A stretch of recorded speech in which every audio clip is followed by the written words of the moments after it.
The 15th cassette of this Bible study series brings you Dr. Howard C. Estep, President of World Prophetic Ministry Incorporated, Colton, California, presenting 2 lessons from the book of Genesis. Dr. Estep is ready to begin teaching now with Genesis chapter 31, verse 30. Open your Bibles to the book of Genesis, chapter 31, beginning in verse 30, and we'll go through chapter 32, verse 12. And for the latter part of 31, we have a lesson outline. 1, Laban searches for Jacob. That's verses 30 through 35.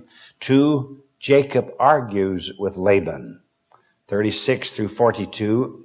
And 3, their covenant of peace.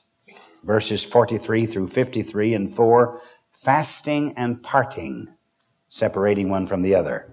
Verses 54 through 55. And that will conclude the 31st chapter of the book of Genesis. And then we'll go into chapter 32. And we have 3 parts there we're going to study at this hour. 1 is Jacob's second vision, chapter 32, verses 1 through 2. And 2, Jacob's reconciliation with Esau. That's verses 3 through 6. And lastly, Jacob's prayer of distress, verses 7 through 12. That will conclude our lesson at this hour. So now we begin our lesson picking up in chapter 21, beginning in verse 30. Our first part is Laban searches for Jacob. Laban is the uncle of Jacob, you remember. Jacob labored for 20 years, 16 years, or at least 14 years for his 2 wives, and then he labored 6 more years for the various animals that were given to him, so he would have a start or a flock or a herd of animals of his own. So Laban, the uncle, is searching for Jacob in verses 30 through 35, and we begin our lesson there. And now, though thou wouldest needs be gone, because thou sore longest after thy father's house, yet wherefore hast thou stolen my goods?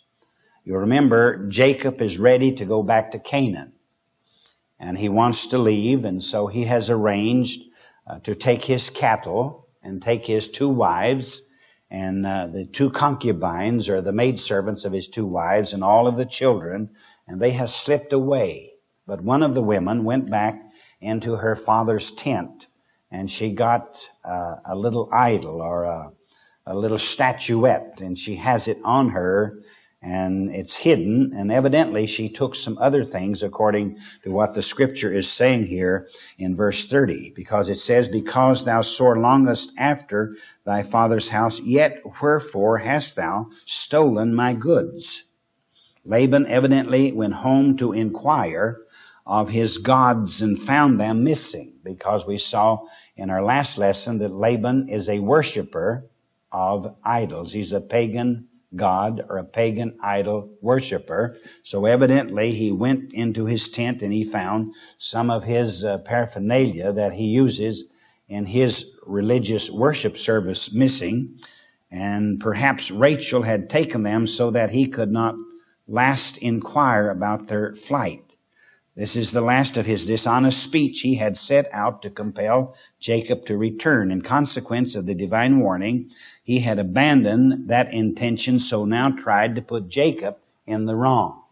He had tried earlier in our last lesson, you remember, to keep Jacob from leaving him. He wanted him to stay there and work because he was a good workman. And naturally, when you get a good worker, you don't want him to quit. You don't want him to turn in his resignation. You'll up his salary if necessary to keep him, because good workmen are difficult to find. Way back there, Laban didn't want Jacob to leave. So he's willing now. He can't coach him or talk him into staying. So now he's going to try to conjure up something to accuse him of. And that's what is set forth here in verse 30. Wherefore hast thou stolen my goods? Verse 31, and Jacob answered and said to Laban, because I was afraid. For I said, peradventure thou wouldest take by force thy daughters from me. I was afraid. I left by night. I slipped away unannounced, because I was afraid that you would come and take my 2 wives and take my children, because they are your daughters. And so he says, I was afraid. I was afraid, for I said, peradventure Thou wouldest take by force thy daughters from me. With whomsoever thou findest thy goods, let him not live. Before our brethren, discern thou what is thine with me, and take it to thee. For Jacob knew not that Rachel had stolen them. Jacob is trying to square the thing off by saying, let him not live. That is, if you find any goods, any stolen goods on me, well, I'm willing to stand the consequences. Because he's saying in so many words, I'm not a thief. I'm not a thief, because he didn't know that Rachel had stolen something from her father and had it hidden in her tent. As we'll see as we go further into the lesson, Jacob didn't know this. The wife, Rachel, had done this unbeknownst to her husband. Verse 33, and Laban went into Jacob's tent and into Leah's tent and into the two maidservants' tents, but he found them not. The little statuette or the little emblem or whatever it was, this little goddess, he couldn't find it in those tents. So now he's going into Rachel's tent. Verse 33 in the middle says, then went he out of Leah's tent and entered into Rachel's tent. Now Rachel had taken the images. She had connived and she had taken them and put them in the camel's furniture. It's not really known, and checking up on this camel's furniture, it's not really known just exactly what they're referring to here, but it could have been a seat that fastened upon the top of the hump of the camel, much like a trunk of a car type thing. It could have been something like that, but it was a piece of furniture that fastened on the camel that enabled the person to ride more comfortably on that beast of burden, is what one of the authorities seemed to think. Now Rachel had taken the images and put them in the camel's furniture and sat upon them. And Laban searched all the tent, but found them not. Why? Because she's sitting on it. She put them in a little trunk, or this piece of furniture, and she's sitting there, very ladylike. And her dad is searching all over the tent, looking under the rugs and the goat skins and the sheep skins and around and about. He knows what he's looking for, but he can't find them. And there sits his daughter, kind of satisfied and looking very stately and so forth. Now what's going to happen? Very interesting. It says in the middle of verse 34, and Laban searched all the tent and found them not. And she said to her father, let it not displease my Lord that I cannot rise up before thee, for the custom of women is upon me. And he searched and found not the images. So she just remained seated, and he couldn't find them, and he didn't ask her to stand up so he could look in the trunk or in the camel seat furniture where she was sitting. So at this point, he had made an accusation and he had made a search trying to find the stolen images, but they were not found. So now we move into the second section of this lesson at this hour, and Jacob begins to argue with Laban in verses 36 through 42, and Jacob was angry, wroth, King James says, and chode with Laban. And Jacob answered and said to Laban, what is my trespass? What is my sin? What have I done? Is what he's saying in so many words. Jacob held his peace until all his stuff had been searched, and Laban's angers somewhat cooled down by his failure to find his gods. Then, knowing that God had intervened for him, he was not afraid to talk back, even though the search of Laban's band may have been the greater. So now Jacob feels just a little stronger in his position, because his uncle, who is actually his father-in-law, has searched the tent. He hasn't found what he's looking for. So now Jacob says, well, what's the accusation? What have I done wrong? What's the sin? That's what he's saying here in verse 36. What is my trespass? What is my sin that thou hast so hotly pursued after me? Whereas thou hast searched all my stuff, what hast thou found of all thy household stuff? You've searched the whole tent, you haven't found anything. Set it here before my brethren and thy brethren, that they may judge betwixt us both. Now, whatever you found, whatever evidence you have, bring it out. And then I'll have my people and your people, and we'll have a little court, and we'll decide if I'm guilty or not. Notice what verse 38 says. This 20 years have I been with thee. Jacob is making a strong plea now, because he is bringing up the fact that he worked 14 years for the two wives. He worked 6 more years, a total of 20 years, to get the cattle that he has. This 20 years have I been with thee. Thy ewes and thy she-goats have not cast their young, and the rams of thy flock have I not eaten. In other words, I haven't sponged off of you in any way. I haven't taken a thing that belonged to you for myself, is what he's saying in so many words. 39, that which was torn of beasts I brought not unto thee. I bear the loss of it. When a lion or a mountain cougar or some wild animal came in and ate one of the little kid goats or one of the sheep, I never charged that up to you. I gave you one of my flock. I never allowed you to suffer any loss. It seems that Jacob is overly square and fair about this whole matter. It says, I bear the loss of it, in the middle of 39. Of my hand didst thou inquire it, whether stolen by day or stolen by night. Thus I was. In the day the drought consumed me, and the frost by night, and my sleep departed from my eyes. Eastern shepherds were often away from home for weeks, many weeks at a time. And he's bringing this up to his father-in-law, who is his uncle, and he's saying that I'm away from home. I lost nights of sleep. I'm out in all kinds of weather. I'm taking care of your animals, as well as taking care of his own animals. Verse 41, thus have I been 20 years in thy house. I served thee 14 years for thy 2 daughters, and 6 years for thy cattle, and thou hast changed my wages 10 times. Except the God of my father, the God of Abraham, and the fear of Isaac had been with me, surely thou hadst sent me away now empty. God hath seen my affliction and the labor of my hands, and rebuked thee yesterday night.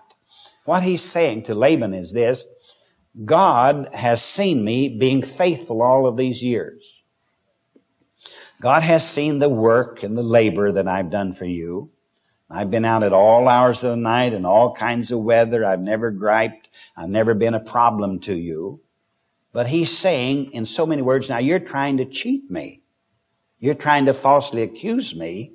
But what is really happening, God Almighty, the God of Abraham and Isaac, God is taking care of me, and God is meeting my needs. This is what he's saying here in verse 42. Notice very carefully now in the concept of what we're talking about. Except the God of my father, the God of Abraham, and the fear of Isaac.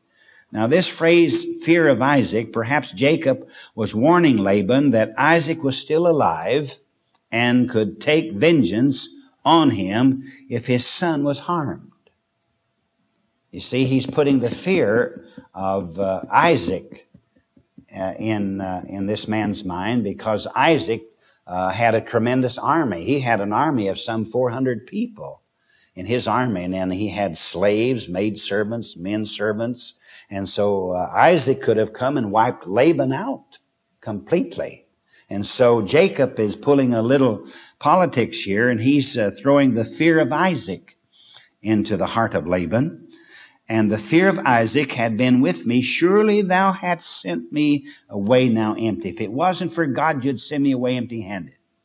If it wasn't for God, you wouldn't give me a nickel. If it wasn't for God, you wouldn't have any compassion upon me whatsoever. God hath seen my affliction and the labor of my hands, and rebuked thee yesterday night. So Jacob is arguing with Laban. He's giving a pretty good presentation, and I think he's to be complimented for it. We move now into their covenant of peace, because Laban searched the tent. He didn't find any evidence. Now Jacob has come back and he's presented his argument. Now they're going to get together and resolve their differences in this next section of our lesson in 43 through 53, their covenant of peace, beginning in verse 43. And Laban answered and said unto Jacob, These daughters are my daughters, and these children are my children, meaning his grandchildren, and these cattle are my cattle, and all that thou seest is mine. And what can I do this day unto these my daughters, or unto their children, which they have borne? What he's saying here is that Laban has no rightful claim on these things, but may have thought he could have taken them by force if he had wanted to. Because once a man is married, then his wife is no longer actually subjected to the rule of her father's house. Though through courtesy and kindness, the father does still have an element of control over the daughter, but once the daughter's married, then she becomes the property of her husband. And so back in that day, so Laban had no control over the two women, but here they're working up a covenant of peace, and they're doing a little domestic politicking to smooth the way so they don't have to lose face in the whole matter. Looking at verse 44, Now therefore come thou, let us make a covenant. Let us have an agreement. Let us get together. Let's resolve our differences. Let's don't hate one another. Let's quit this arguing. Why should we be enemies when it's much easier to be friends? Let us make a covenant, I and thou, and let it be for a witness between me and thee. And Jacob took a stone and set it up for a pillar. He had done this previously when he wanted to acknowledge God. You remember when he had the dream where the ladder was set up on the earth and extended up to heaven, and the angels were coming down and going back up and so forth, and God was standing at the top. When it was all over, he realized that this was country, God's country, and so he set up a pillar. He set up a monument, sort of a marker. And that's what he's doing here. So Jacob is willing to enter into a covenant of peace, so he sets up a stone, and he sets up this pillar in verse 45, and then in 46, And Jacob said unto his brethren, Gather stones. These are the men that are around him, because Jacob had servants, women servants, men servants. He said to all of his men, Now gather up some stones. And they took stones and made a heap, or they laid them up like a foundation, much like we would lay up a platform. So they laid these stones up in a platform so it would become like a marker or a memorial type thing. And they made a heap, and they did eat there upon the heap. Now this phrase, and they did eat there, because eating in the Middle East or that part of the world was always a sign of friendship. That was the ultimate sign that you had agreed to a covenant, and you were willing to be friends with a party if you sat down and ate with them.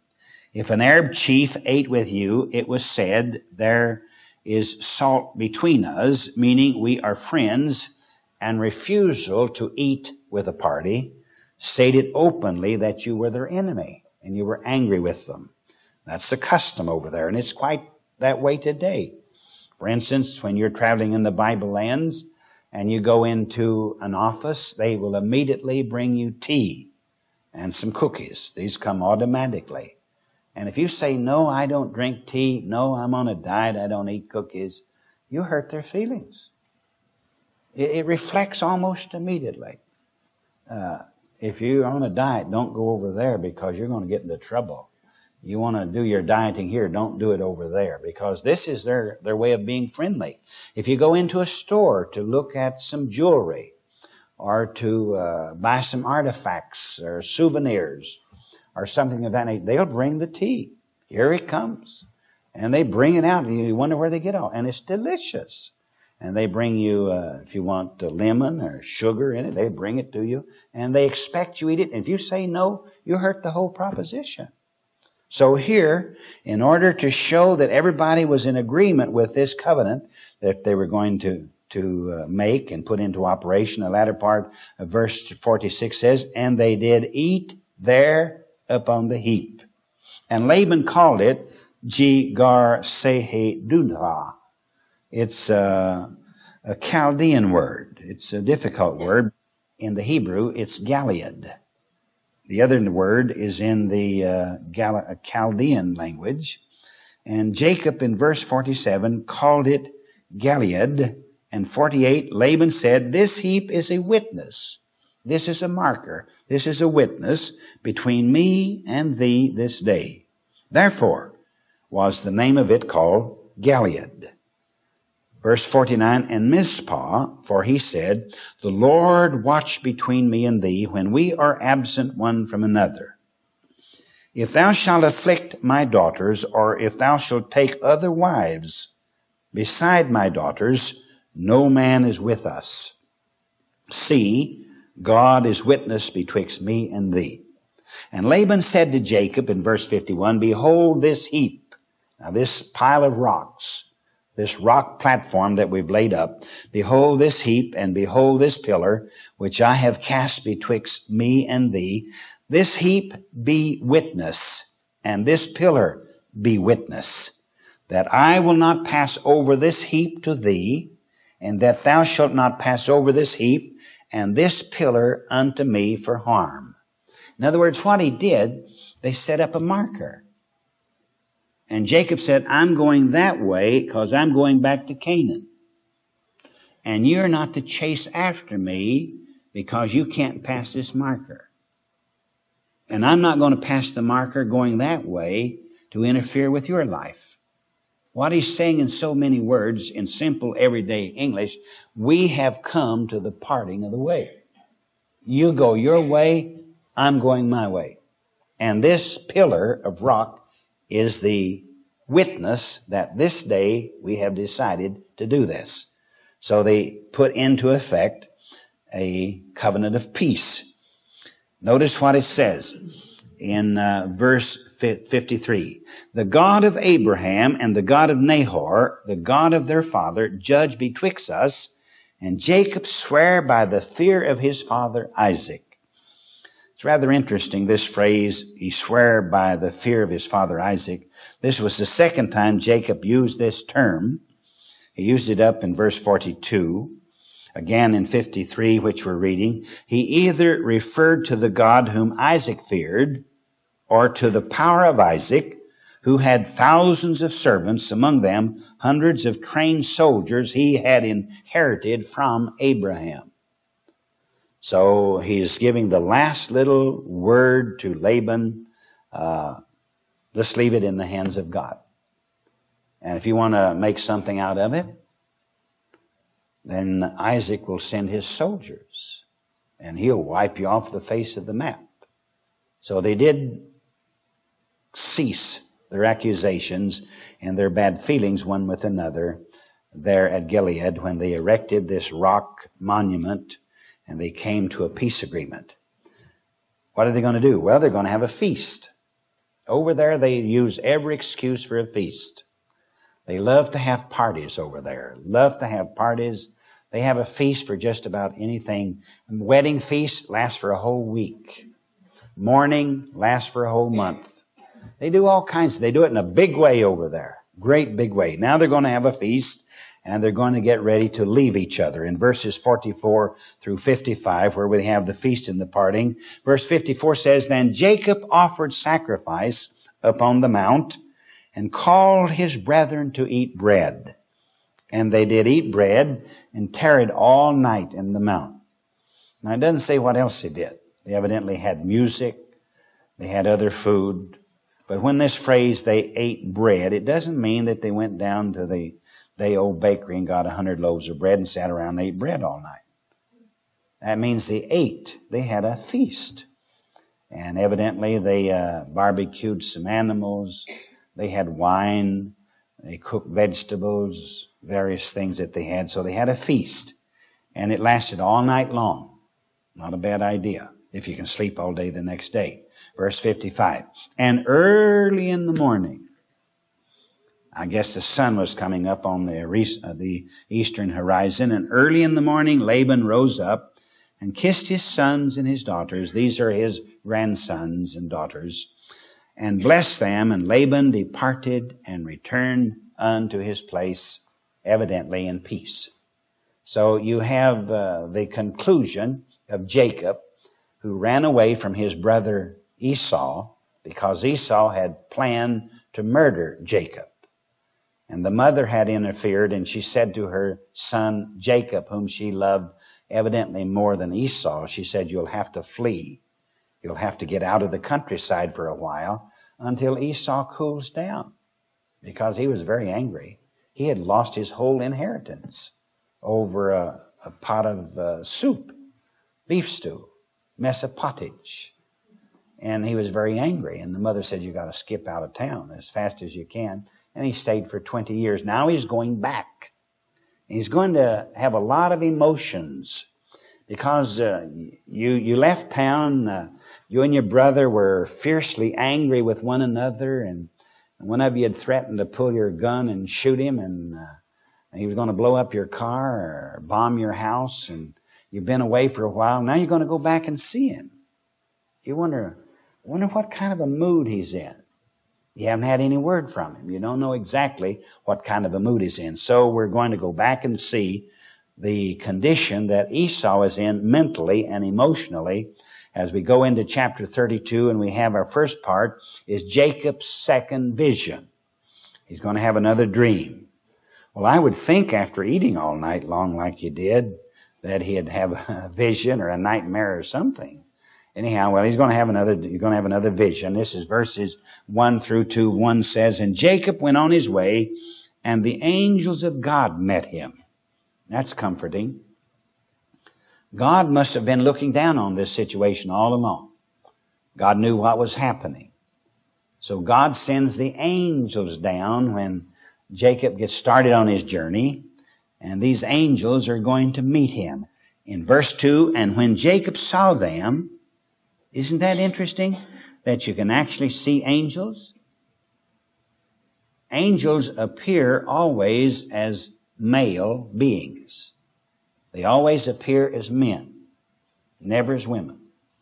If you check all of the appearance in the Old Testament of angels, you'll find that they are always men. So Jacob saw these men, or these angels, and he said, "This is God's host." And he called the name of that place Mahanaim. Mahanaim. In the Hebrew, the word Mahanaim means two camps. Now why? The host of heaven met Jacob to assure him of the promised protection as he entered Canaan. Isn't that marvelous that God would do that? God sends angels down from heaven, and they've come to commune with Jacob. Now you're going back to Canaan, and you're going to meet your brother Esau, who was ferociously angry at you 20 years ago, even to the point that he had murdered you if he could have caught you. But I want you to know that God's going to protect you. We have come to tell you that your insurance protection policy is paid up in full. Isn't that beautiful? God is behind all of this.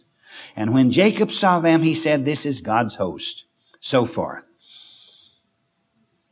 They became visible as two hosts, two groups. One on each side of Jacob's company, or one band for each part of his family when they were divided, because the family is going to divide in verses 7 through 8. You see, the angels appeared in verse 2, 1 and 2. And we don't read about the family being divided until you come down to the 7th and 8th verse. So God looks ahead. God knows ahead what's going to happen. So God knows that Jacob is going to divide up his family into two different groups. So he sends two groups of angels, one group of angels for this party and one group of angels for another party. Now let's follow this a little bit closer and you'll see what I'm driving at. We have Jacob's reconciliation with Esau. This is the brother who 20 years ago said, "If I ever lay hands on you, I'll kill you." Okay, let's see what's happened. And may I say, time often changes circumstances. Time heals a lot of wounds. And if it wasn't for time, people would be in an awful circumstance, believe me. But God uses time to heal wounds, and that's what's going to happen here, beginning in verse 3. And Jacob sent messengers. Why? Well, he still doesn't believe the angels. He still doesn't really believe that God is going to deliver him. So he wants to put out a little fleece. He wants to get a little advanced information to make sure that everything's going to turn out all right. So he sends messengers in verse 3 before him to Esau his brother unto the land of Seir, the country of Edom. That's down in the country, in the part of the world where Petra is located. So his brother Esau is down there in the mountains of Edom, in that part of the world. We were just there a few months ago. Magnificent. And we made a program this week with almost 6 minutes of the program has 16 millimeter film of the country of Seir and the city of Petra in it. You'll enjoy it when you see it on television.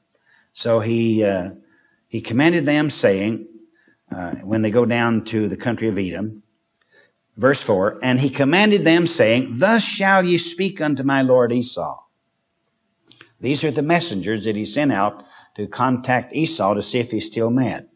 You say this unto Esau, thy servant Jacob said thus, or saith thus, I have sojourned with Laban and stayed there until now, and I have oxen and asses and flocks and men servants and women servants, and I have sent to tell my Lord that I may find grace in thy sight. I have now become rich. I have all kinds of animals. I've got wives. I've got children. I've got women servants and men servants. I'm not coming back to sponge off of you, but I'm pretty well fixed. He's trying to influence him with his financial standing. He wants to put his Dun & Bradstreet rating and under his brother Esau's nose, so he'll see that this fella coming here has done pretty well this 20 years he's been away. That's what verse 5 is saying. In verse 6, and the messengers returned to Jacob after they'd gone and given this word to Esau. They came back to Jacob saying, we came to thy brother Esau, and also he cometh to meet thee. Your brother Esau is coming. But note the next part of the verse. And 400 men with him. Oh, my gracious. I didn't know that he had. What's he coming with 400 men for? He's just my brother. I just want to meet my brother. My long-lost brother that I haven't seen for 20 years. Why is he bringing 400 men for? Puts a question mark in his mind. Is he going to take my wives? Is he going to take my children? Because children are very valuable in that part of the world because they grow up to become servants of the older people. And is he going to take my cattle, my sheep, my goats? What's these 400 men for? So that's the big question mark as we go into the latter part of this lesson at this hour, because Jacob has a prayer that he offers to God, a prayer of distress. He thought when he built this rock monument at Gilead, and he and Laban got together, he thought, well, all my problems are solved. Have you ever been like that?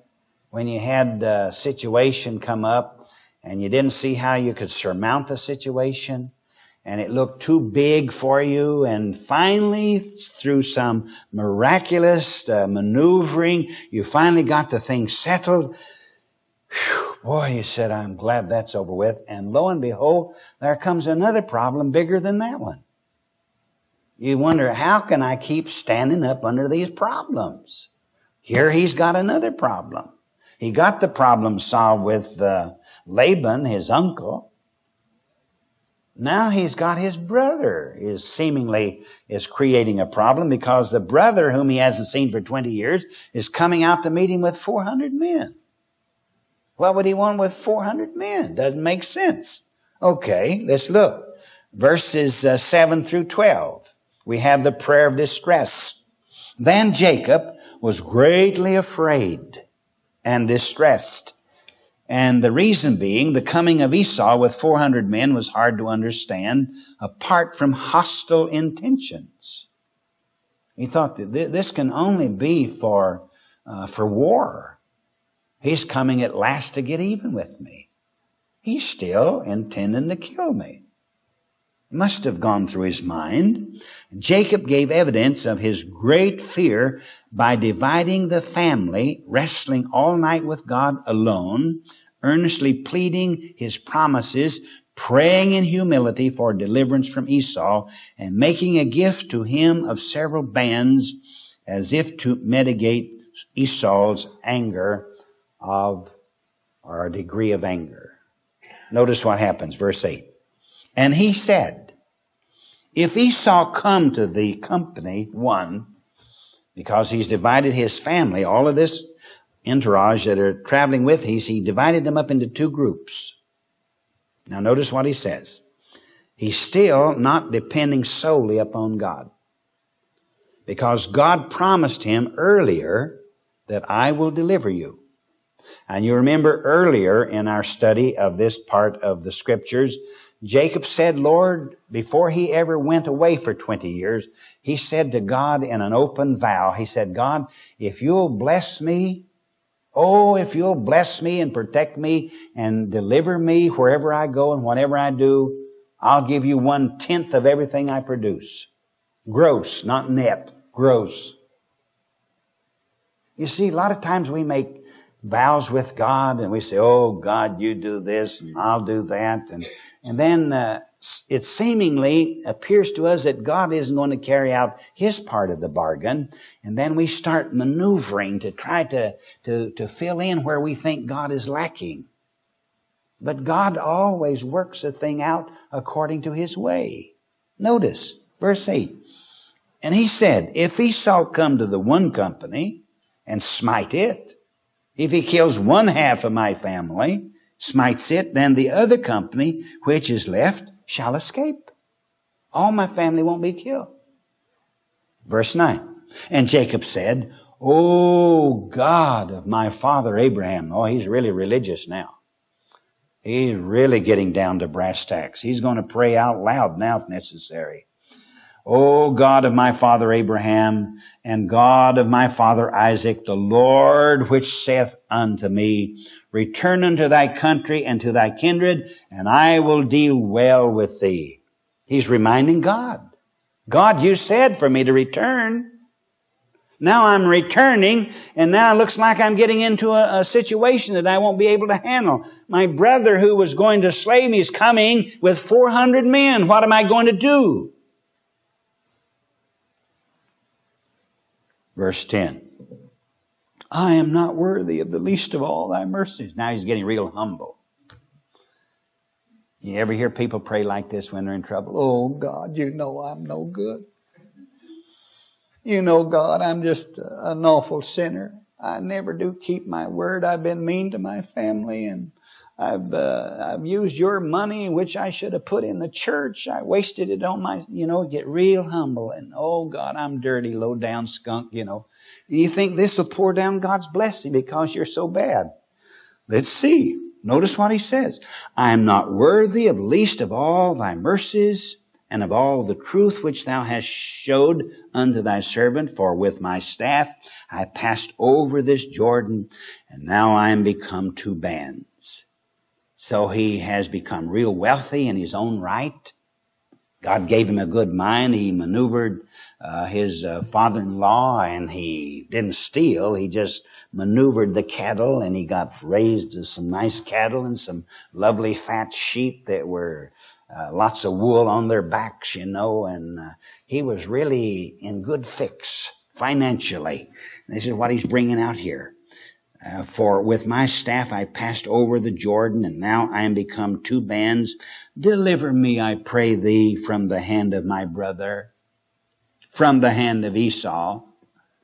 For I fear him, lest he will come and smite me, and the mother with the children. He's really afraid of Esau. He knew his past deceits full well, and naturally feared those whom he had wronged. When we're backed up in a corner, it's an amazing thing that always happens. There's a little movie screen right up here in the front of your forehead. You can't see it outwardly, but whenever you're in a fix, whenever I'm in a fix, whenever we are backed up in a corner and we can't go any way but look at the face of the enemy, all of these things start playing on this little movie screen. And we sit there and we see a replay of all the bad things we've ever done. God has a way of sort of melting our consciences, getting us softened up for the kill, as it were. And this is what he's saying here. I fear him, lest he will come and smite me. And the mother with the children, oh, I don't want my wives killed. I don't want my babies hurt.